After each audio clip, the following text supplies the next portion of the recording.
사실 지하수 문제가 상당히 좀 심각합니다. 이게 이제 앞서 뭐 언론에도 나왔고 제가 작년에 이제 시정주문을 통해서 말씀드렸던 건데요. 이미 2023년도에 하남산단 지하수 문제가 농어촌 공사 보고서에 나왔지 않습니까? 그러면 23년에 발암 물질의 수십 배 또는 수백 배에 달한 PC가 나왔음에도 불구하고 아무런 조치를 취하지 않고 광산구가 2년간 방치했던 거지 않습니까? 그러면 그건 결국에는 풀어야 되는데 사실은 결국에는 이것을 정화시킬 수 있는 재정의 문제이거든요. 그러면 이것은 자치단체 혼자 풀 수 있는 문제가 아니고요. 환경부가 같이 풀어야 되는 문제입니다. 그래서 일단은 기본적인 차단막 설치부터 시작해서 이거에 대한 심각성에 대해서 다시 한번 재조사를 하고 그거에 대한 부분을 가지고 충분하게 이것은 이렇게 그거에 대한 장화나 보고 의무는 지자체에 있습니다. 그렇기 때문에 이거에 대한 부분을 환경부하고 협의를 통해서 현재 이 지하수가 확산되기 전에 사실은 그 지하수가 하남산단의 지하수가 밑에 있는 수안지구에 있는 주거지까지 사실 물이 흐르기 때문에 큰 문제가 될 수 있는 거거든요. 그래서 빨리 그것을 막아야 된다고 생각하고 있습니다.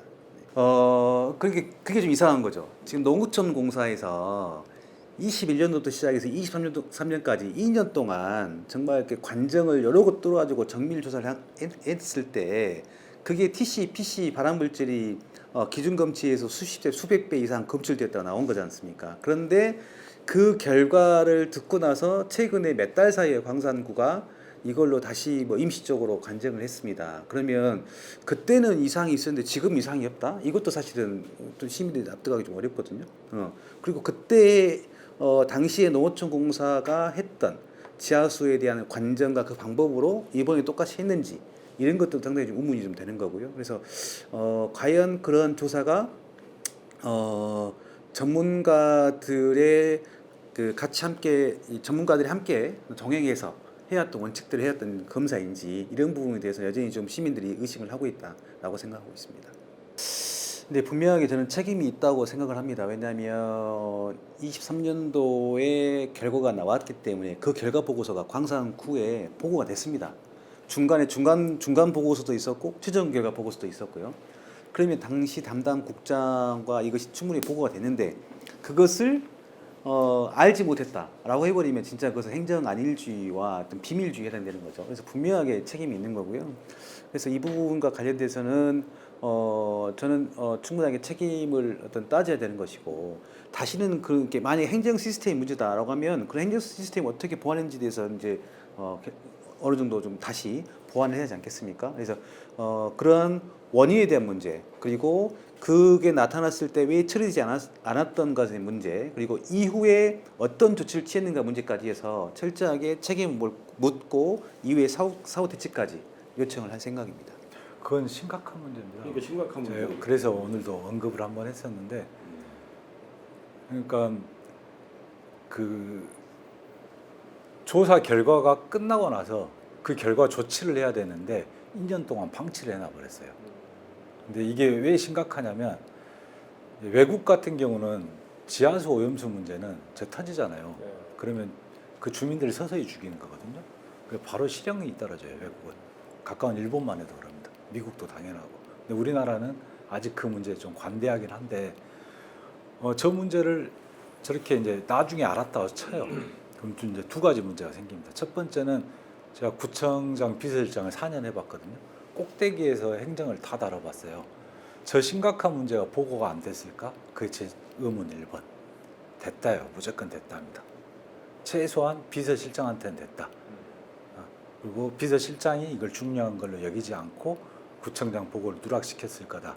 이게 있고요. 두 번째는 보고했는데 큰 문제를 인식을 안 한 거죠. 구청장의 가치관의 문제죠. 그러니까 주민의 안전이 우선이 돼 있으면 그렇지 않은데 그냥 소위 말하는 뭐 일자리 늘리기, 잘 살게 하겠다, 아니면 축제를 통해서 주민들을 흥겹게 하겠다 이거에만 몰입돼 있으면 이런 문제가 아주 작은 문제로 치부돼 버릴 수 있죠. 그래 그 말은 맞죠. 네. 그리고 이제 그때 당시에 저 마치 그 자기는 책임이 없는 것처럼 그렇게 답변을 했어요. 박진영이. 이거는 유체유 이탈합법 비슷한 거다. 그게 제일 실망스러운 부분이었습니다. 그러니까 사실상 모를 수도 있습니다. 진짜로 억울하게 모를 수도 있는데 어쨌든 모르더라도 책임은 장이 지는 거거든요. 책임지는 모습을 보여야 됩니다. 그렇죠. 근데 그 모습에서 완전 빠졌죠. 유체이탈 화법 잘 말씀하셨는데 마치 직원들이 자기한테 보고 안 하고 누락시킨 것처럼 그렇게 해서 나중에도 그냥 직원들만 3명, 4명 징계 처리하는 걸로 끝내버리고 넘겨버리는. 근데 그 후속에 대한 대처는 지금도 나오지 않고 있어요. 심각하죠. 그리고 제 친구 중에 한 명이 이제 물안경 박사인데 이 문제를 어떻게 보냐 하니까 이미 풍령정천을 통해서 수안의 시민들부터 광주 전역에 그건 다 흡수됐다는 거죠. 발암물질 기준치의 400배가 넘게 나왔거든요. 심각한 문제입니다.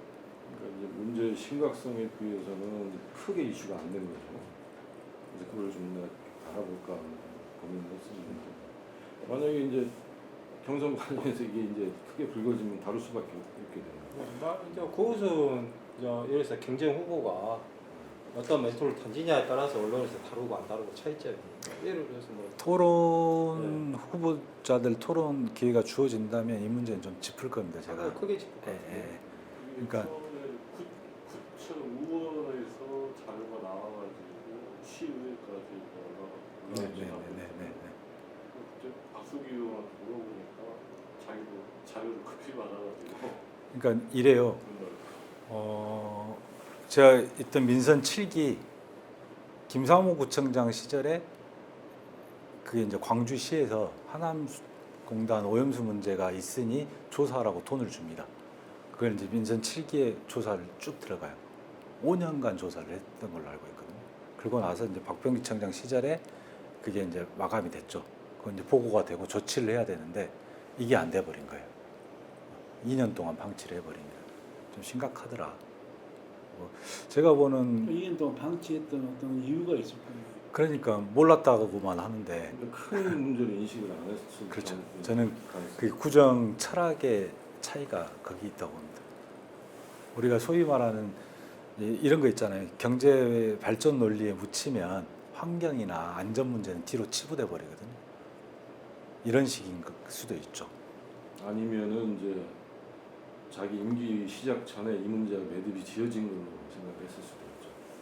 그거 네. 간부 이거 녹화되니까 제가 거짓말 안 하고 말씀드릴게요. 간부회의 때 또 전 구청장 탓으로 했다가 제가 그거에 화가 나가지고 제 페북 뒤져보시면 알겠지만 제가 페북에 긴 글 쓰면 안 되잖아요. 엄청난 긴 글을 올렸어요. 제가 사실적인 것만 추추추추. 그러니까 반박을 못했습니다.